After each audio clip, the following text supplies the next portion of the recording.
साल 1945-46 की बात है। आज़ादी की लड़ाई अपना अंतिम रूप ले रही थी। तब के हैदराबाद राज्य में एक जगह थी वरवट्टी, जो अब कर्नाटक में है। हैदराबाद के निज़ाम के कुछ सैनिक वरवट्टी के एक गांव जाते हैं। घर के बाहर एक बच्चा खेल रहा था। उम्र करीब 3 बरस रही होगी।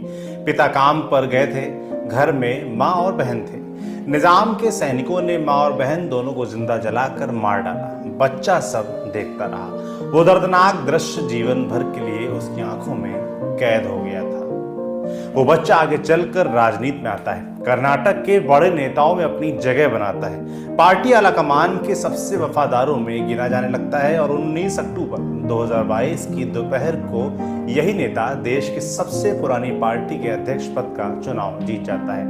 नाम है मल्लिकार्जुन खड़गे। पहले लोकसभा और अब राज्यसभा में सरकार के खिलाफ अक्सर मोर्चा खोलने वाले मल्लिकार्जुन खड़गे को निजी तौर पर जानने वाले बताते हैं कि वो बेहद शांत स्वभाव के हैं। गरीबी में बचपन बीता। मां की मौत के बाद खड़गे अपने पिता के साथ गुलबर्ग शहर चले गए। पिता एक मिल में काम करते थे। गुलबर्ग में ही खड़गे की शुरुआती पढ़ाई हुई और उसके बाद वहीं के सरकारी कॉलेज में उन्होंने दाखिला ले लिया। पढ़ाई के साथ साथ राजनीति की शुरुआती शिक्षा भी उन्हें इसी कॉलेज से मिली।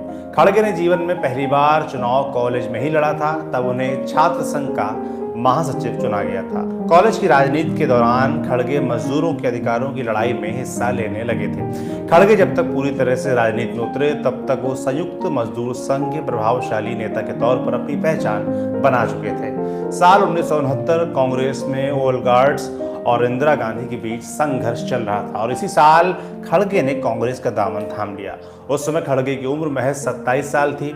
उन्हें सपोर्ट मिला कर्नाटक के तब के बड़े नेता देवराज उर्स का। देवराज ने खड़गे को पहली बार विधानसभा का टिकट दिलवाया। 1972 में खड़गे राज्य की गुरमितकल सीट से पहली बार विधायक चुने गए। खड़गे के लिए ये महज शुरुआत थी। 1972 के बाद खड़गे लगातार 9 बार इसी सीट से विधायक चुनकर आते गए। पहली बार विधायक बनने पर ही खड़गे को तब के सीएम देवराज उर्स ने मंत्री बना दिया।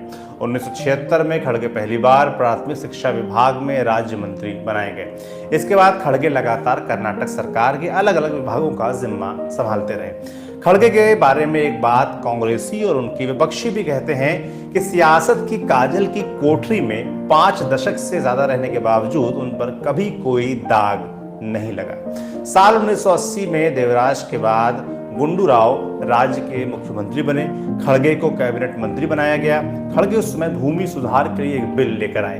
कहा जाता है कि इस बिल के बाद किसानों को उनके अधिकार मिल सके। ये पहला मौका था जब स्पॉटलाइट खड़गे पर थी। कर्नाटक में खड़गे 1990 में बंगारप्पा सरकार, 1992 में वीरप्पा मोइली सरकार में भी कैबिनेट मंत्री बने। इसके बाद 1994 में खड़गे की भूमिका बदली। कर्नाटक में सरकार बनी जनता दल सेक्युलर की। मुख्यमंत्री बने एसटी देवेगौड़ा। खड़गे तब विपक्ष के नेता बने। 1999 में कर्नाटक में कांग्रेस की वापसी हुई। पिछली विधानसभा में खड़गे विपक्ष के नेता थे। कद बढ़ चुका था। इस बार खड़गे का नाम भी मुख्यमंत्री की रेस में माना जा रहा था, लेकिन आलाकमान ने एसएम कृष्णा को सरकार का जिम्मा सौंप दिया। वही एसएम कृष्णा जिन्हें मनमोहन सरकार में कांग्रेस ने विदेश मंत्री बनाया था। एसएम कृष्णा की सरकार में गृह विभाग खड़गे को मिला। खड़गे के शासनकाल में ही कुख्यात वीरप्पन ने कन्नड़ सिनेमा के जाने माने एक्टर और गायक राजकुमार का अपहरण किया था। कांग्रेस समर्थक इस मामले को हैंडल करने के लिए खड़गे की तारीफ भी करते हैं। अगले विधानसभा चुनाव हुए साल 2004 में। कर्नाटक में एक बार फिर कांग्रेस की वापसी हुई। कांग्रेस और जेडीएस ने मिलकर सरकार बनाई। इस बार ये लगभग तय माना जा रहा था कि मल्लिकार्जुन खड़गे के सिर ही मुख्यमंत्री का ताज सजेगा, लेकिन ऐन वक्त पर बाजी पलट गई। निजी तौर पर खड़गे के दोस्त और सियासी प्रतिद्वंदी धर्म सिंह को आलाकमान ने मुख्यमंत्री बनने का आदेश दे दिया। कहते हैं खड़गे के लिए ये झटका था, लेकिन उन्होंने पार्टी के फैसले के खिलाफ चूं भी नहीं की। इंडिया टुडे के कंसल्टिंग एडिटर राजदीप सरदेसाई कहते हैं, कहा जा रहा था कि धर्म सिंह तो खड़गे से जूनियर हैं। खड़गे अपने जूनियर के नीचे कैसे काम करेंगे, लेकिन खड़गे ने कहा कि क्यों नहीं कर सकता।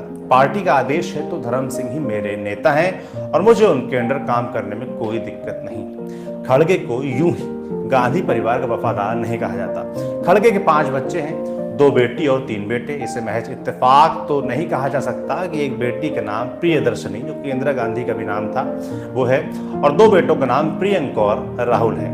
खड़गे के परिवार से उनके बेटे प्रियंक कर्नाटक में विधायक हैं। वो सिद्धारमैया सरकार में 2016 में मंत्री भी बनाए गए थे। इसके अलावा उनकी बेटी प्रियदर्शनी डॉक्टर हैं, जबकि दूसरे बेटे राहुल साइंटिस्ट हैं। साल 2005 में खड़गे पर भरोसा जताते हुए कांग्रेस ने उन्हें प्रदेश कांग्रेस कमेटी का चीफ भी बनाया था। साल 2008 में कर्नाटक में कांग्रेस की हार हुई।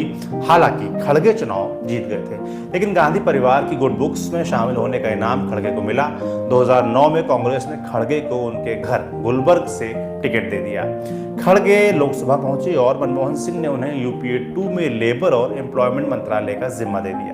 लेकिन खड़गे के साथ एक बार फिर धोखा हुआ। 2013 में विधानसभा चुनाव में कांग्रेस की जीत हुई। इस बार किसी को संदेह नहीं था कि खड़गे को मुख्यमंत्री बनाया जाएगा, लेकिन सिद्धारमैया जनता दल छोड़कर कांग्रेस में आ चुके थे और आला कमान ने एक बार फिर खड़गे के ऊपर सिद्धारमैया को चुना। इस बार भी खड़गे ने कोई सवाल नहीं पूछा, लेकिन जवाब में उन्हें 2013 में देश की रेल चलाने का जिम्मा दे दिया गया था। 2013 के बाद कांग्रेस का ग्राफ गिरा, लेकिन खड़गे का ग्राफ लगातार बढ़ता चला गया। 2014 में कांग्रेस को सिर्फ 44 सीटें मिली। ज्यादातर कैबिनेट मंत्रियों की जमानत तक जब्त हो गई थी, लेकिन खड़गे इस मोदी लहर में भी जीतकर लोकसभा पहुंचे और कांग्रेस ने उन्हें संसद के निचले सदन में पार्टी का नेता चुना। हालांकि 2019 में खड़गे लोकसभा चुनाव हार गए। ये उनके राजनीतिक करियर की पहली हार थी, लेकिन इस बार भी कांग्रेस आलाकमान की मेहरबानी खड़गे पर बरसी और उन्हें 2020 में राज्यसभा भेजा गया। खड़गे सिर्फ राज्यसभा नहीं गए, बल्कि उन्हें 2021 में सदन में विपक्ष का नेता भी बनाया गया। खड़गे इसी साल 80 साल के हुए हैं। 21 जुलाई को खड़गे अपना जन्मदिन मनाते हैं। इस साल भी दिल्ली से लेकर कर्नाटक के गुलबर्ग तक जन्मदिन के जश्न की तैयारी थी, लेकिन खड़गे ने कहा कि इस जन्मदिन का पर कोई जश्न नहीं मनेगा। वजह यह थी कि इसी दिन प्रवर्तन निदेशालय ने कांग्रेस अध्यक्षा सोनिया गांधी को नेशनल हेराल्ड केस में पूछताछ के लिए बुलाया था। खड़गे ने जन्मदिन नहीं मनाया, अपने नेता के लिए सड़क पर उतरकर प्रदर्शन किया। चुनाव हुए और अब मल्लिकार्जुन खड़गे जीत गए हैं और कांग्रेस के नए अध्यक्ष बन चुके हैं।